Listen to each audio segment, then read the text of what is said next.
I'm director of an organization called Common Humanity, and we have art shows in which we bring art from refugee Iraqi artists who are living in Damascus. We bring them here to New York City and we have an exhibit.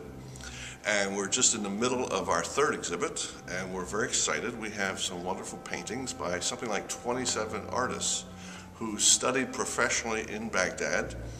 Then they get death threats, they get bombs going off all around them, and they can't take it anymore. And like any reasonable person, they flee, and they flee to Damascus.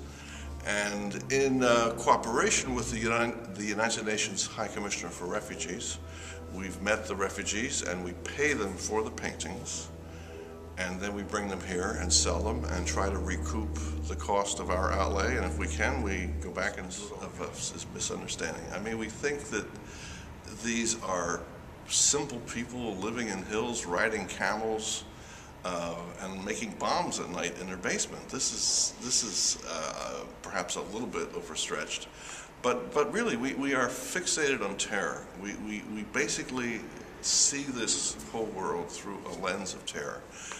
And what we're trying to do is say, look, of course we have to talk about terror. I and everyone else detest terror. But instead of focusing on the 0.0001% of that population who are terrorists, what we should do is talk about the 99.999% of the population who are not terrorists. Try to see what they're thinking. What are they feeling? We just completely ignore the 99.9999% who are decent. We did with the refugees. They're basically, one guy said, "I'm not a soldier. You know, I just was not ready to take any more of this violence." He said, I'm a painter. I got to get out of here." He received a death threat. Another guy talks about how much he loved Van Gogh. He studies the Eastern, it's a combination of Eastern aesthetics and Western aesthetics. So he's grows up studying the Western painters. He said he watched his uncle painting. His uncle was a painter, and he started thinking, if I was a painter, I'd like to really stick on thick layers of paint on the canvas, really squish the tubes and have really thick paint. That's what he wants to do when he grows up.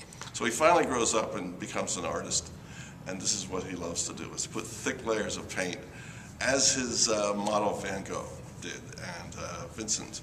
And he said he likes Monet, but his Van Gogh is really where his heart is.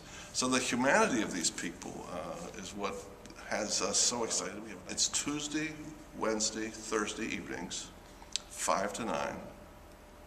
Saturdays, 10 to 8. And we're finishing, we're just beginning our second week. And we're finishing November the 13th.